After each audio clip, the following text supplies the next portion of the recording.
नमस्कार। प्रस्तुत है आज का चिंतन। अनुशासन के नाम पर परिवार में बच्चों पर अनेक प्रतिबंध लगा दिए जाते हैं।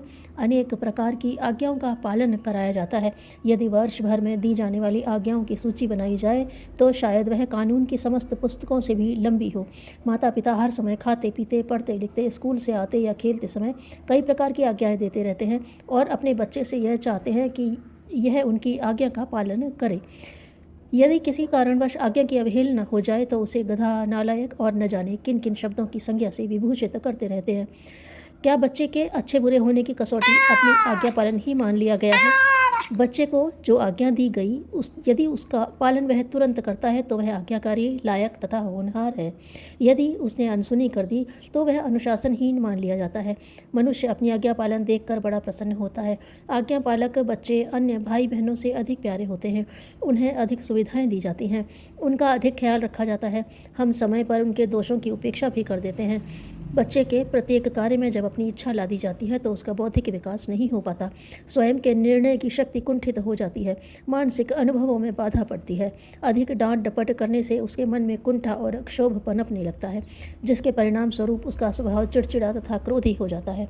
चिड़चिड़े बच्चे शारीरिक व मानसिक दोनों ही दृष्टि से अस्वस्थ होते हैं, जबकि स्वस्थ बच्चे अधिक हंसमुख होते हैं। बच्चे का मन तथा मस्तिष्क बड़ा कोमल तथा मधुर होता है। उस पर छोटी छोटी बातों का प्रभाव शीघ्र ही पड़ता है। वह प्रारंभिक वर्षों में ही प्राथमिक ज्ञान को सीख लेता है, जो जीवन भर काम आता है। घर में रहकर बच्चे यह न समझें कि वह दुख में रह रहे हैं। बच्चा जन्म से स्वतंत्र पैदा होता है, फिर हम प्रत्येक बात में उस पर अपने निर्णय का बोझ क्यों डालें? बड़े होने पर बच्चे यदि अपने माता पिता को सनकी या झक्की समझने लगें तो उसमें दोष किसी बाहर वाले का नहीं वरन अपना ही है। बच्चों को दिन रात उपदेश देने और समझाने की अपेक्षा उनके कार्यों तथा व्यवहारों पर यदि अपनी दृष्टि रख कर समझने का प्रयत्न करें तो कहीं अच्छा है। बच्चों के मानसिक विकास तथा विचार शक्ति बढ़ाने के लिए निम्न सुझाव प्रस्तुत किए जा रहे हैं। एक, कोई ऐसा कार्य जो परिवार के लिए उपयोगी हो बच्चों से कराना चाहिए, ताकि वे यह समझें कि वे अपने लाभ के लिए नहीं वरन अन्य के लिए भी कार्य करते हैं। 2, परिवार की समस्याओं में बच्चों की भी सलाह लें। कभी कभी बच्चे ऐसे सुझाव रखते हैं जिन्हें सुनकर बड़ों को भी दंग रह जाना पड़ता है। 3, बच्चों को बातचीत करने एवं मन के भावों तथा नए विचारों को प्रकट करने का अवसर दें। 4, बच्चों को ऐतिहासिक स्थलों, ज्ञानवर्धक केंद्रों पर घुमाने ले जाएं। लौटने पर शाम को उसका वर्णन उन्हीं के मुँह से सुनें। बच्चे के मस्तिष्क को जितना अधिक इस्तेमाल करने का अवसर दिया जाए उतना ही अधिक उसका विकास होगा। इस प्रकार का प्रयत्न छोटी उम्र से ही किया जा सकता है। उनके लिए कीमती खिलौने ही हों यह आवश्यक नहीं है। वह घर की साधारण वस्तुओं से खेलकर भी ज्ञान की वृद्धि कर सकता है। धीरे धीरे वह विभिन्न रंग तथा आकार की वस्तुओं को पहचानने लगता है। जब उसके पसंद की वस्तुएं लाई जाती हैं तो किलकारी मारकर प्रसन्नता व्यक्त करने लगता है। छोटे बच्चे पसंद की चीज़ों को पकड़ने का प्रयत्न करते हैं, उनके लिए हाथ बढ़ाते हैं, घुटने के बल खिसकते हैं।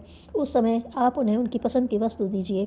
यदि उसे न देना चाहे तो उसके स्थान पर दूसरी वस्तु दीजिए। रोकने से वह जिद्दी हो जाता है। हाथ और दृष्टि में तालमेल बिठाने के प्रयत्न से उसका मस्तिष्क विकसित होता है।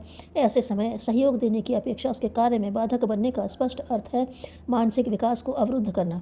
जब बच्चा चलना और बोलना सीख जाता है तो रोकने पर भी वह नहीं मानता और इधर उधर घूमता रहता है। नाना प्रकार की वस्तुओं को देखता और परखता है, नए नए प्रश्न पूछता है, अपनी जिज्ञासाओं को सामने रखता है। उस समय उसे झिड़कने या उससे नाराज होने की अपेक्षा शांति से हर बात को सुनकर बड़े प्रेम से समझाना चाहिए। नई वस्तु का अनुभव करने और स्वयं ही उसे देखने से उसका ज्ञान बढ़ता है।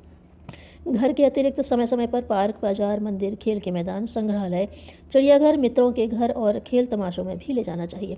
ऐसे स्थानों पर बच्चों को बहुत कुछ सीखने को मिल जाता है।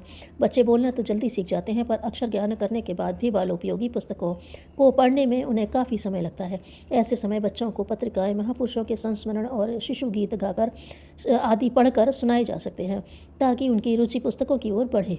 प्रयत्न करके हर बच्चे की बुद्धिमत्ता को बढ़ाया जा सकता है। हमें किसी भी शर्त पर बच्चों के स्वतंत्र विचारों को पनपने देना चाहिए। उनकी भी कोई रुचि होती है, सोचने का दृष्टिकोण होता है, काम करने का ढंग होता है, चिंतन की अपनी पद्धति होती है, पर एक ही डंडे से सब पशुओं को हाँकने की तरह बच्चों की समस्याओं पर विचार करने का समय ही हमारे पास कहाँ होता है। अनेक अभिभावक बात बात पर अपने बच्चों को पीटते रहते हैं, नाराज होते हैं और गाली गलौज करते हैं। यदि सुधार और निर्माण की सारी शक्ति डंडे, थप्पड़ और मुक्केबाजी में ही है, तो फिर क्यों न विद्यालय का सारा अध्ययन कार्य पुलिस विभाग को ही सौंप दिया जाए।